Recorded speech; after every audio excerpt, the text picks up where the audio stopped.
Praise your name, O God. Hallelujah. We worship you, Lord. దేవుని పరిశుద్ధ నామమునకు మహిమ కలుగును గాక. చేరొచ్చిన మీ అందరికీ కూడా ప్రభువైన యేసుక్రీస్తు నామములో శుభములు కలుగును గాక. ప్రకటన గ్రంథము 21వ అధ్యాయం మనం ధ్యానం చేస్తున్నాం. Thank you Lord. హల్లెలూయా. ప్రకటన గ్రంథము 21వ అధ్యాయం మనం ధ్యానం చేసుకుంటున్నాము. మన ధ్యానాన్ని ముందుకు తీసుకొని వెళ్దాం.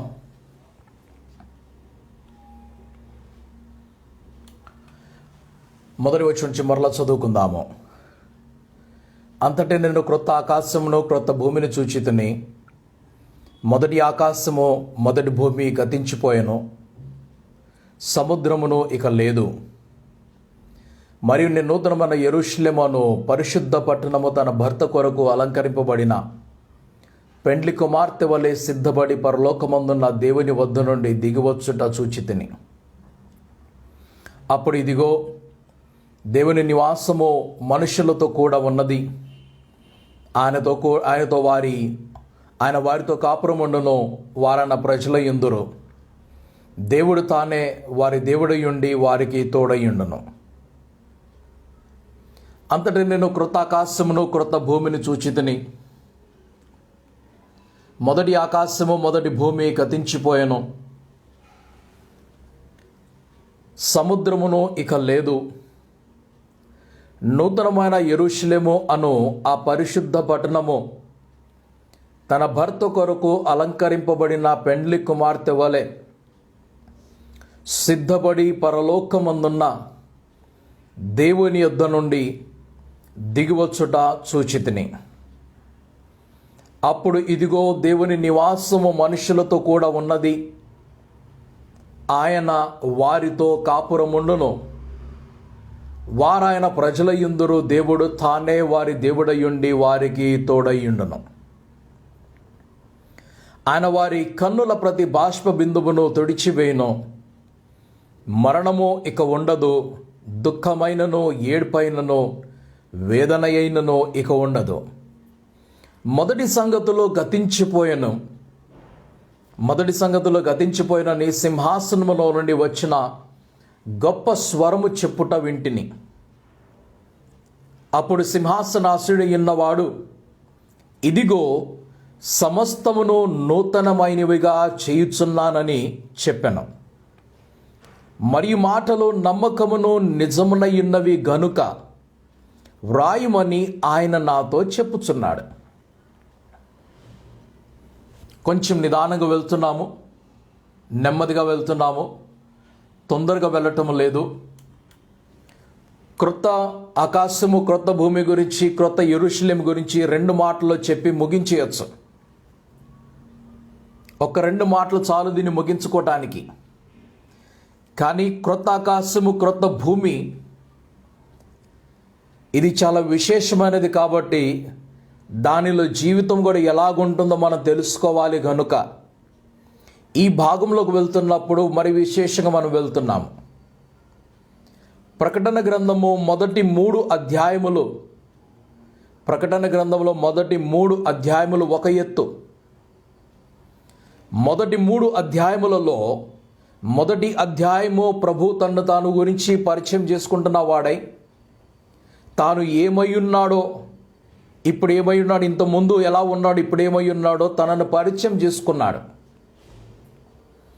ఆయన మృతులలో నుండి ఆది సంభూతుడిగా లేచిన వాడుగా కనిపిస్తున్నాడు. ఆయన మృతులలో నుండి ఆది సంభూతుడిగా లేచాడని తన పరిచయం తాను చేసుకుంటున్నప్పుడు ఆ యుగం అనేది చాలా ప్రాముఖ్యమని, ఆ యుగము ఆయన పరిచయమును ఆయన ఉనికిని తెలియపరుచుచున్నది. కాబట్టి ఆ యుగ సంబంధమైన వివరములు ఆయన తెలియపరుచుకుంటున్నాడు. తన వివరములో, తన పరిచయములో, నేను ఒకప్పుడు మీ మధ్యలో ఉన్నాను, నేనప్పుడు అలాగూ చనిపోయాను, సిలువైబడి సమాధి చేయబడ్డాను, ఆ తర్వాత నేను తిరిగి లేచాను అని తన 2వ ఆరంభమును చూపిస్తున్నాడు. పరిశుద్ధ గ్రంథమును మనం పరిశోధించుచున్నప్పుడు యోహాను సువార్త 1వ అధ్యాయమును, ఫిలిప్పీయులకు రాసిన 2వ పత్రికను క్రీస్తు ఈ లోకములో అవతరించక మునుపు ప్రీ ఇన్కార్నేట్ స్టేజ్ అంటారు దాన్ని. ఆయన మానవ రూపము ధరించక మునుపు ఎక్కడ ఉన్నాడు అనే దానిని చూపిస్తూ ఇద్దరు భక్తులు రాశారు. ఒక ఆయన యేసుప్రభు శిష్యుడైనటువంటి యోహాను, రెండవ ఆయన యేసుప్రభు యొక్క శిష్యుడిగా పిలువబడినటువంటి అపోస్తలుగా పిలువబడిన పౌలు. Thank you Lord, hallelujah. Praise the God, praise the Jesus, hallelujah. Thank you Lord, thank you Lord, hallelujah. So pre incarnate stage అంటే మానవ రూపము ధరించుకోకముందుగా. ఇన్కార్నేషన్ అంటే మనుష్య రూపములకు రావటం. ప్రీ ఇన్కార్నేషన్ అంటే దానికి ముందు మనుష్య రూపములకు రాకముందుగా ఆయన పరలోకములో దేవుడై ఉన్నట్లుగా, ఆ దేవుడే మనిషిగా మార్చబడినట్లుగా, ఆ మనిషియే మన మధ్యలో నివాసం ఉన్నట్లుగా చూపించాడు. ప్రభు తన గురించి పరిచయం చేసుకుంటున్నప్పుడు ప్రీ ఇన్కార్నేట్ స్టేజ్ అనగా నిత్యత్వంలో ఆయన ఉన్నవాడును, ఆ తరువాత ఆయన దేహములోకి వచ్చిన వాడును, దాని తరువాత ఆయన మరణించిన వాడును, మరణించిన తర్వాత పునరుద్ధానుడైన వానిగా కనిపిస్తున్నాడు. పునరుద్ధానుడైన వాడు తన పరిచయం అక్కడితో ఆపుకొనక ఆయన పరమునకు వెళ్ళిపోయినట్లుగా అవతరించినట్లుగా చూపించుకున్నాడు. అక్కడితోటి ఆగిపోకుండా ఆయన మధ్యాకాశంలోకి వరుణిగా వస్తున్నట్లుగాను, అక్కడితోటి ఆగిపోకుండా ఆయన 1000 సంవత్సరముల కొరకై భూమి మీదకి దిగి వస్తున్నట్లుగాను, అక్కడితోటి కూడా ఆయన తను తాను ఆపుకొనకుండా ఆ తర్వాత మరలా కొంతకాలం తర్వాత సియోను కొండ మీదకి వెళ్తున్నట్లుగాను, అక్కడ కూడా తనను పరిమితము చేసుకొనక మరలా దేవుని యొక్క నివాసము, దేవుని గుడారము మనుషుల మధ్యలో ఉన్నది అని ప్రభు తను తాను చూపించుకున్నవాడై ఆయనే వారి మధ్యలో ఉంటున్నట్లుగా యుగ యుగములలో ప్రభు తన పరిచయాన్ని ఎలాగైతే చూపించుకున్నాడో అది ప్రధానమైనదో అలాగుననే మనుష్య జీవితాన్ని కూడా చూపిస్తున్నాడు. మనుషులమైనటువంటి మనము కూడా ఎలాగున్నామో, ఈ లోకంలోకి మనం రాకముందు ఎక్కడ ఉన్నామో, ఈ లోకంలోకి మనం రాకముందు మరొక లోకంలో ఉన్నాము, ఆ లోకం నుంచి ఈ లోకంలోకి వచ్చాము. ప్రసంగి గ్రంథము 12వ అధ్యాయము దాని 7వ వచనం చదివినట్లయితే ఇక్కడికి రాకముందు మనం ఎక్కడున్నామో చూపిస్తున్నాడు. ప్రసంగి గ్రంథం 12వ అధ్యాయము 7వ వచనములో మన్నైనది వెనుకటి వల్లే మంటిలాగా తిరిగిపోతుంది. అది ఎప్పుడూ సమాధి దగ్గరికి వెళ్ళినప్పుడు ఈ మాట గుర్తు చేసుకుంటారు. ఎవరైనా సమాధి దగ్గరికి వెళ్ళినప్పుడు, మనిషి చనిపోయినప్పుడు ఈ మాటను గుర్తు చేసుకొని మట్టిని మట్టిలో కలిపేస్తున్నామని వదిలిపెట్టేస్తారు. మట్టిని మట్టిలో కలిపేసాం అక్కడి తరకే, సరే దాన్ని మర్చిపోయి విడిచిపెట్టేస్తాం. కానీ దాని ప్రధానమైన భాగం ఏంటంటే రెండో భాగము. థ్యాంక్ యూ లార్డ్, హల్లెలూయా. దాని రెండవ భాగము ఇంకా ప్రధానమైనది. ఏమిటా రెండవ భాగము? రెండవ భాగంలో ఏమున్నదనగా ఆత్మ దాన్ని దయచేసినటువంటి దేవుని వద్దకు తిరిగి వెళ్ళిందంటున్నాడు. ఆత్మ దేవుని వద్దకు తిరిగి నడిపించబడినది. తిరిగి వెళ్ళటం అంటే ఏమిటి? వెనుకకు తిరిగి వెళ్ళటం అంటే ఎక్కడి నుంచి వచ్చామో అక్కడికి వెళ్ళటం అని అర్థము. మనం ఎక్కడి నుంచి వచ్చామో అక్కడికే మరలా తిరిగి వెళ్తున్నాము. దాన్ని రిటర్నింగ్ అంటారు. లేకుంటే ఆత్మ దేవుని దగ్గరికి వెళ్ళిపోయింది అని చెప్పొచ్చు. ఆత్మ దేవుని దగ్గరికి వెళ్ళిపోయిందని చెప్పలేదు. ఆత్మ దయచేసినటువంటి దేవుని వద్దకు వెళ్ళినట్లుగా చూస్తున్నాము. ప్రసంగి గ్రంథానికి వెళ్తున్నాము. ప్రసంగి గ్రంథము 12వ అధ్యాయంలోకి వెళ్దాం. 12వ అధ్యాయంలోకి వెళ్ళి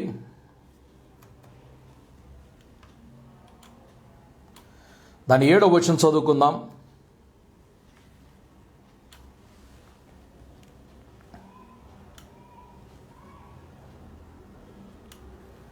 గణేష్,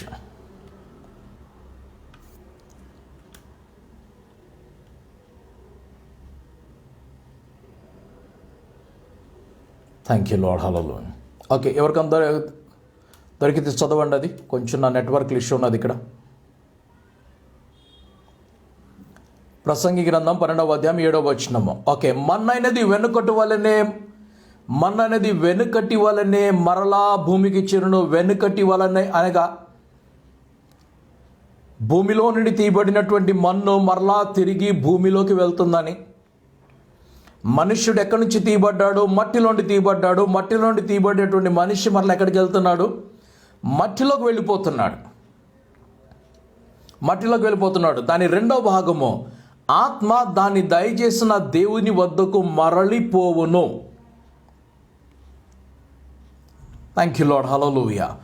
ఆత్మ దానిని దయచేసిన దేవుని వద్దకు మరలా పోవును. దేవుడు ఆత్మను కలుగజేసిన వాడు. ఆ ఆత్మ మరలా ఇప్పుడు ఎక్కడికి వెళ్తుందనంటే తిరిగి దేవుని దగ్గరికి వెళ్ళిపోతుంది. ఇంగ్లీష్లో చూద్దాం. And the dust returns to the earth as it was, and the breath returns to God who gave it. Returns to God అంటే returns to God who gave it అంటే ఎవరైతే ఇచ్చారో ఆ దేవుని వద్దకు మరలా తిరిగి వెళ్ళిపోతుంది. సో మన ప్రాణము, మన జీవితం అనేది ఎక్కడి నుంచి వచ్చిందంటే, మనకు వచ్చినటువంటి మన యొక్క ఆత్మ ఎక్కడి నుంచి కలిగింది? ఆ పరలోకము నుండి, దేవుని వద్ద నుండి కలిగింది. కాబట్టి తిరిగి దేవుని సన్నిధికి వెళ్ళిపోతుంది ఆత్మ. అందుకనే చనిపోయినటువంటి లాజర్ను చూపించినప్పుడు, ఆయన చనిపోయినప్పుడు దేవదూతలు వచ్చి ఆయన ఆత్మను తీసుకొని వెళ్ళినట్లుగా చూపిస్తున్నారు. ధనవంతుడు చనిపోయాడు, కానీ ధనవంతుడు నరకంలోకి, పాతాళంలోకి వెళ్ళిపోయాడు. ధనవంతుడు నరకంలో, పాతాళంలోకి వెళ్ళిపోయాడు. కాకపోతే ఆత్మ మాత్రము లాజర్ మాత్రము దేవుని దూతల ద్వారా పరలోకానికి చేర్చబడట్లు చూస్తున్నాము. ఓకే, మన్ను అనేది వెనుకటి వల్లే మట్టిగా తిరిగిపోవును, ఆత్మ దానిని దయచేసిన దేవుని వద్దకు మరలా పోవునంటే, మనము కూడా ఈ భూమిలో అవతరించక మునుపు మనము ఆ ప్రభు దగ్గర నుండి ఇక్కడికి వచ్చాము. అయితే ప్రభు దగ్గర నుండి ఇక్కడికి వచ్చినప్పుడు మనకేమి జ్ఞాపకాలు లేవు. మనకేమి జ్ఞాపకము లేవు. గమనించండి, క్రీస్తు యొక్క జీవితము, మన జీవితము సమాంతరముగా ఎలాగ వెళ్తుందో చూడండి. ఇక్కడ ఆ క్రీస్తు కూడా తనను తాను రిక్తునిగా చేసుకొని, ఫిలిప్పీ పత్రికలో రిక్తుని చేసుకొని శూన్యపరుచుకొని భూమి మీదకి వచ్చినప్పుడు తన సమస్తమును పరలోకములో విడిచిపెట్టి వస్తే, ఆ భూలోకములో ఉన్నటువంటి తన తల్లిదండ్రులు, oh Jesus thank you Lord. Okay, భూలోకంలో ఉన్నటువంటి తన తల్లిదండ్రులు, భూలోకంలో ఉన్నటువంటి శిక్షకులు, భూలోకంలో ఉన్నటువంటి యాజకులు, భూలోకంలో ఉన్నటువంటి ధర్మశాస్త్రము, భూలోకంలో ఉన్నటువంటి జ్ఞాన వివేకములు ఆయనని నడిపించినట్లుగా సహజ మనిషి ఎలాగ నడుస్తాడో అలాగే ఆయన కూడా నడిపించబడ్డాడు.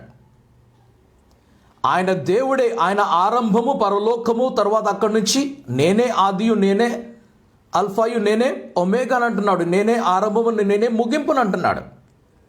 అయితే ఆయన పరలోకం నుండి భూమికి వచ్చేటప్పుడు రిక్తుని చేసుకొని శూన్యపరుచుకొని వచ్చినట్లుగా మనము కూడా ఆ పరలోకపు దేవుని దగ్గర నుంచి ఇక్కడికి వచ్చినప్పుడు శూన్యపరచబడిన వారమే వస్తున్నాము. మనకేమి జ్ఞాపకము లేవు, ఏమి తెలియదు. మనకి తెలిసిందల్లా ఇక్కడ భూమి మీద పుట్టినటువంటి జీవితము, ఈ భూమి మీద కలిగిన జీవితంలో మనం అనుభవించినవి. అయితే ఇవి ఇక్కడ నుండి ఆ 1000 ఏండ్ల వరకు ట్రాన్స్ఫర్ అవుతున్నాయి. 1000 ఏండ్ల వరకు ట్రాన్స్ఫర్ అవుతున్నాయి. మన భూలోకంలో నుంచి గమనించాలి, మన ప్రభువు నిత్యత్వంలో నుండి మానవ లోకంలోకి వచ్చినప్పుడు, Jesus hallelujah, thank you Lord, hallelujah. Okay, మన ప్రభువు ఆ నిత్యత్వములో నుండి మానవ లోకంలోకి వచ్చినప్పుడు, ఈ మానవులోకి వచ్చినప్పుడు ఆయన ఏమి కూడా తనతో పాటు తెచ్చుకోలేదు. మనము కూడా ఈ లోకంలోకి నడిపించబడినప్పుడు ఏమీ తెచ్చుకోలేదు. అదే మాటని యోబు కూడా అంటున్నాడు, దిగంబరిగా వచ్చాను, వెళ్ళేటప్పుడు నేను దిగంబరిగానే వెళ్ళిపోతానంటున్నాడు ఆయన.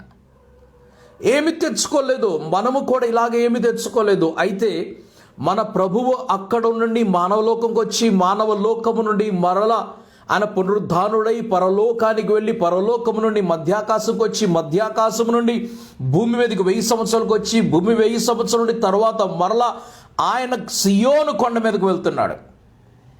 అక్కడ వరకు నడిపించబడుతున్నాడు. ఈ జ్ఞాపకములన్నీ ఉన్నాయి. మనిషి యొక్క జ్ఞాపకములు కూడా మనము నిత్యత్వంలో ఇంతకుముందు ఎలాగున్నా మనకి తెలియదు, ఏమై ఉన్నా మనకు తెలియదు. కాకపోతే వచ్చింది మాత్రం అక్కడి నుంచి. మనకు తెలిసిందల్లా ఆరంభం భూలోకములో. మన జ్ఞాపకములు ఇక్కడ నుంచి మధ్యాకాశానికి వెళ్తున్నాయి. మధ్యాకాశం నుంచి మరలా భూమి మీద 1000 సంవత్సరాలకు వస్తున్నాయి.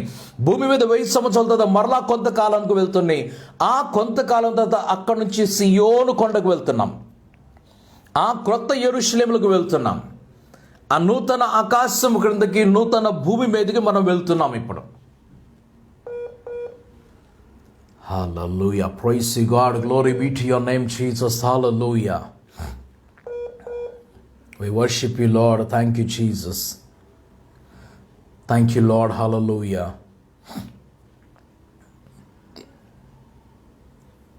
Thank you, Jesus. Hallelujah. Glory to God. Glory to God. Hallelujah. Praise God. Praise God. So మనము కూడా మరలా తిరిగి మనం అక్కడి నుంచి ఆ క్రొత్త యెరూషలేములకు వెళ్తున్నాం. క్రొత్త యెరూషలేములకు వెళ్ళినప్పుడు ఎక్కడి నుంచి 1000 ఏండ్ల పరిపాలన నుంచి, 1000 ఏండ్ల యుగము నుంచి క్రొత్త యెరూషలేములకు వెళ్తున్నప్పుడు అక్కడ మన జ్ఞాపకములు తుడిచివేయబడతాయి.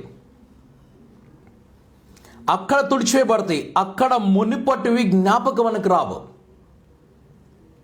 దాని తరువాత మనం వేరొక యుగములోకి, వేరొక లోకంలోకి ప్రవేశించుచున్నాం. అందుకనే నేను అధికమైనటువంటి సమయాన్ని ఇక్కడ గడుపుతున్నాను.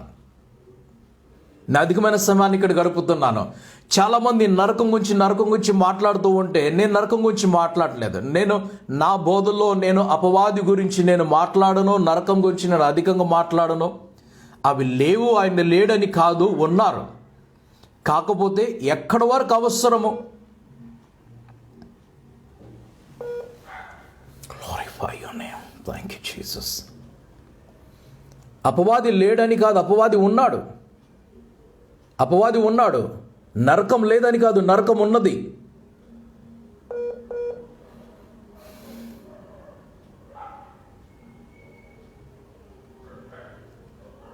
Thank you, Jesus. Glory to God. Hallelujah. Praise God. Praise God. Hallelujah. అపవాది లేడని కాదు, ఉన్నాడు. నరకము లేదని కాదు, నరకము కూడా ఉన్నది. అయితే మనకు దానితోటి సంబంధం లేదు. మనకి దేనితో సంబంధము? మనకు పరలోకంతో సంబంధము. ఓకే, ఒక ట్రైన్ ఉన్నది. మన ట్రైన్ ఆంధ్రప్రదేశ్ వెళ్ళే వాళ్ళకి తెలుసు. ఈస్ట్ కోస్ట్ అని ఎక్స్ప్రెస్ ఒకటి ఉంటుంది అన్నమాట. ఈస్ట్ నుంచి కోస్ట్కి వెళ్తుంది. ఓకే, అనుకుందాం మనం రైల్వే స్టేషన్కి వెళ్తున్నాం. మన రైల్వే స్టేషన్ నుంచి కలకత్తా వెళ్ళాలి. అయితే మన మ్యాప్ పట్టుకొని కూర్చున్నాం, ఢిల్లీ మ్యాప్ పట్టుకొని కూర్చున్నాం. ఢిల్లీ మ్యాప్ తోటి మనకు పని లేదు. ఢిల్లీ టైం టేబుల్తో మనకు పని లేదు.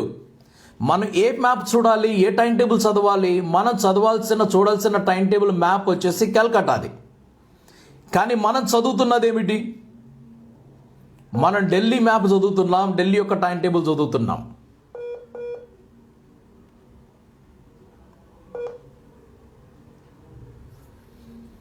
మనం ఢిల్లీ మ్యాప్ చదువుతున్నాం, ఢిల్లీ టైం టేబుల్ చదువుతున్నాం. కానీ చదవవలసింది కలకత్తా గురించి. ఎందుకంటే మనం వెళ్తున్నది ఎక్కడికి? కలకత్తాకు వెళ్ళాలి.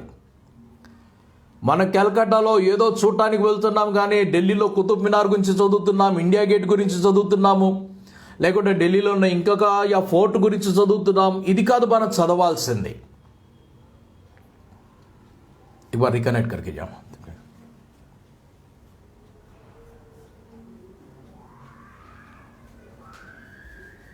Thank you, Lord. Hallelujah. Praise God. Praise God. Praise God. Hallelujah. Hallelujah. కాబట్టి మనం పరలోకానికి వెళ్తున్నాం కనుక, పరలోకానికి మనం వెళ్తున్నాం. పరలోకము మన లక్ష్యము, పరలోకం మన గమ్యము.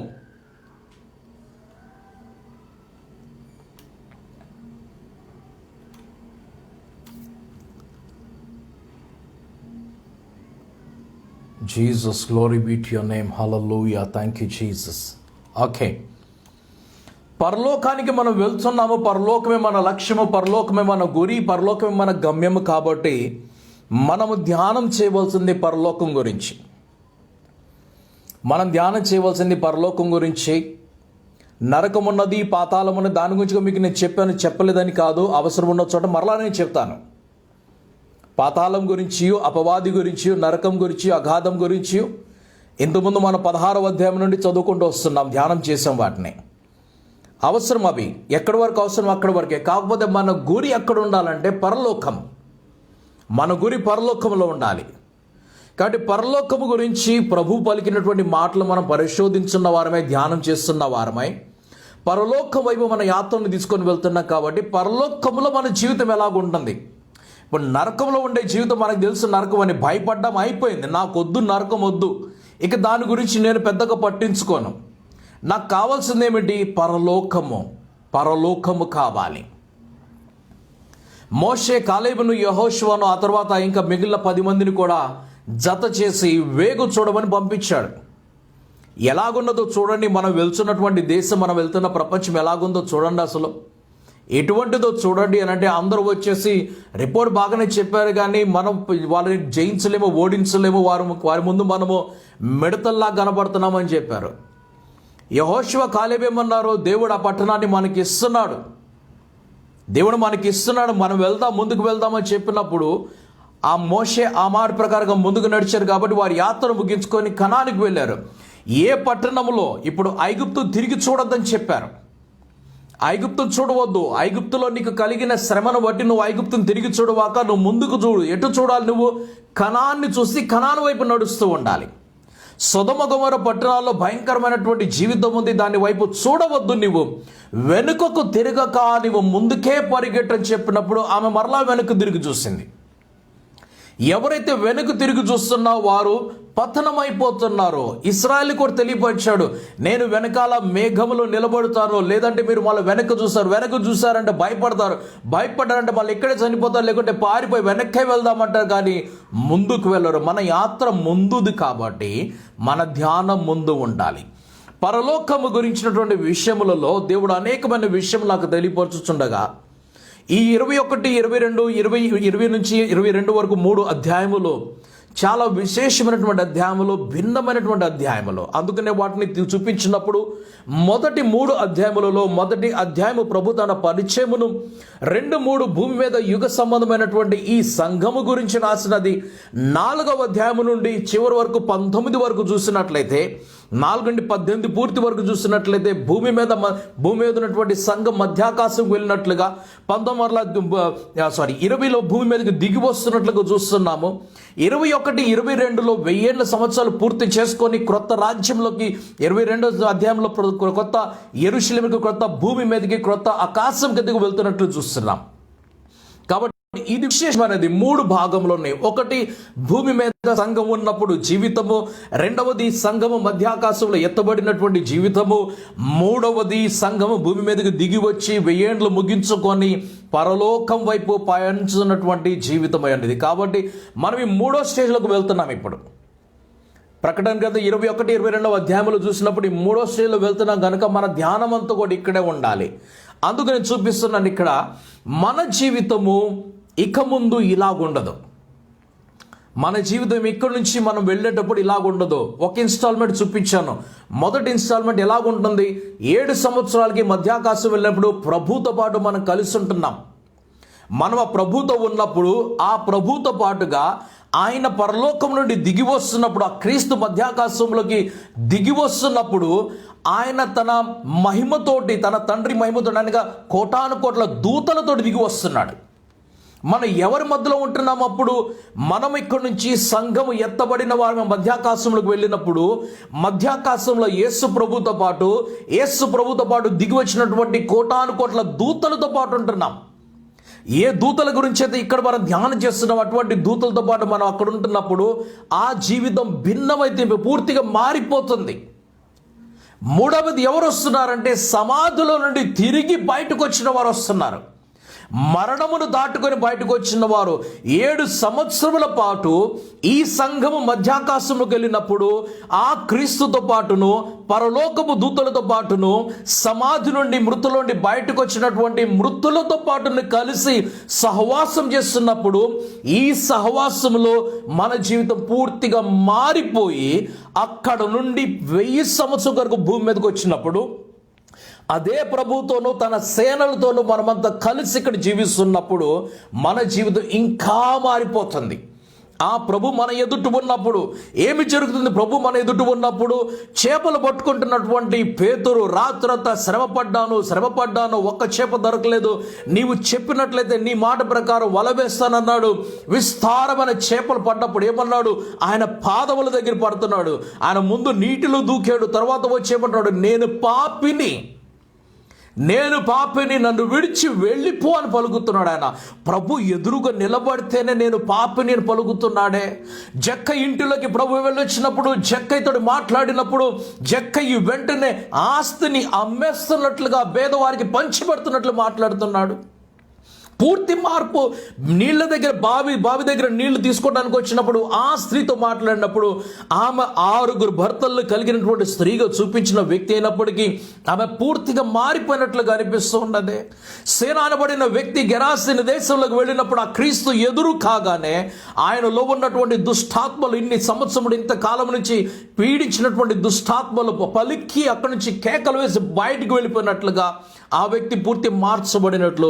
ఒకవేళ ప్రభువు ఈ భూలోకంలో మానవ రూపంలో వచ్చినప్పుడు ఆయన తన పరిమితమైనటువంటి శక్తితోటి తన పరిమితమైనటువంటి మానవ లోకంలోకి వచ్చినప్పుడు ఆయన క్రియలను చూచిన వారమై, ఆయన క్రియలు చూసి మనుషులు ఎలాగైతే ఆయన వెంబడి వెళ్ళారో, ఆయన సన్నిధిలో మార్పు చెందారో, అలాగుననే ఆ ప్రభువు పూర్తిగా పరము నుండి మృత్యుంజడినటువంటి ఆ ప్రభు పరలోకము నుండి దిగి రావటము 2000 సంవత్సరాల నుంచి తండ్రి కుడి పార్శ్వమున కూర్చొని మనకొరు విజ్ఞాపన చేస్తున్న ఆ క్రీస్తు ఆ పరాక్రమంతో దిగి వస్తున్నప్పుడు ఆయన్ని ఎదుర్కొన్న మన జీవితం ఎంత పూర్తిగా మారిపోతుందో ఒకసారి ఆలోచించండి.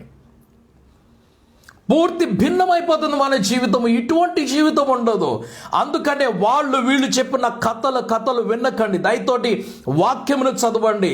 ఇష్టం వచ్చిన కథలు మనకు ఇక్కడ సోషల్ మీడియాలో కనిపిస్తున్నాయి. కథలు వినొద్దు. ఎవరు వినొద్దు. ఏ కథ వినొద్దు. నేను పరలోకంకి వెళ్ళొచ్చానని చెప్పినా వినొద్దు, నరకానికి వెళ్ళొచ్చని చెప్పినా వినొద్దు, పాతాళంకి వెళ్ళొచ్చని వినవద్దు. ఏం వినాలి నువ్వు? ప్రకటన గ్రంథం మాత్రమే విను. ఈ ప్రకటన గ్రంథములో నీ యుగముల చరిత్ర రాసి ఉన్నది. నీ యుగముల భవిష్యత్తు రాసి ఉన్నది. అందుకని ఈ గ్రంథం ఒక్కటే, ఈ గ్రంథమును చదువువాడును, ఈ గ్రంథం యొక్క మాటలు వినువాడును, వీటిని గైకొనువాడును ధన్యుడు అని పలికాడు. ఈ గ్రంథమే మనకు కావాల్సింది. మనకేమొద్దు. మనకి ఫేస్బుక్ గ్రంథం వద్దు, వాట్సాప్ గ్రంథం వద్దు, మనకి యూట్యూబ్ గ్రంథం వద్దు, ఏ గ్రంథాలు వద్దు. అన్ని వ్యర్థమైన కథలు. ఏమి కలపవద్దు, తీయవద్దు.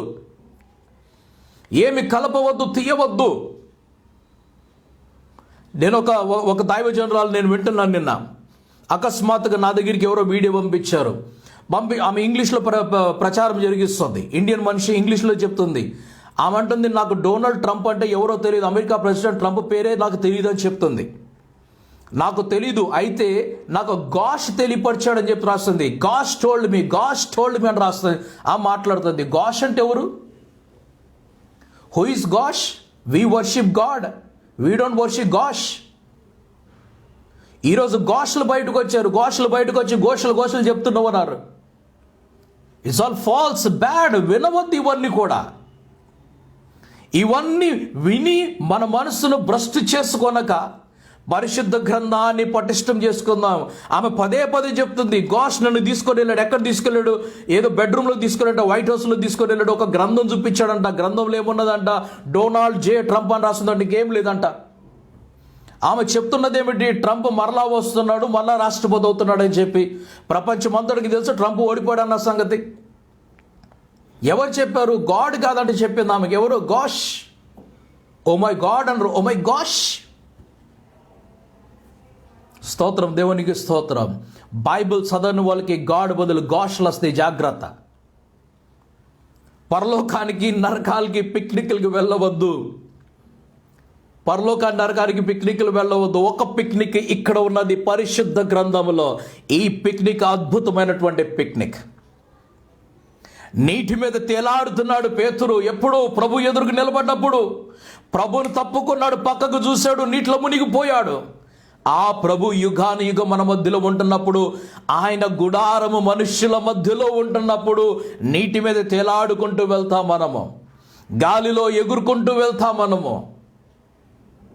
మనకు అవసరం లేదు, ఈ ఫ్లైట్లు అవసరం లేదు, ఈ కమ్యూనికేషన్ మోడ్స్ ఇవేం అవసరం కూడా లేదు. పరలోకములో పలికినటువంటి స్వరము, గమనించాలి మాటని, ఒక బలిష్ఠుడైనటువంటి దూత గంభీర ధ్వనితో పలికినప్పుడు పరలోకమంతో వినబడి భూమి మీదకు వచ్చి భూమి మీద నుండి భూమి క్రిందకు వెళ్ళిన ఆ యొక్క స్వరము. ఏ స్వరం ఇది? ఏ టెలిఫోన్ ఇది? ఏ శాటిలైట్ ఇది? ఆయన సొంతమైనటువంటి టెలిఫోన్ శాటిలైట్ అది. మనకు అవసరం లేదు వీటితోటి. మన ప్రపంచం వేరే ప్రపంచము. దేవుడు మనం సృజించిన ఉద్దేశము, దేవుడు మనం సృజించినటువంటి రూపము భిన్నమైనటువంటి రూపము.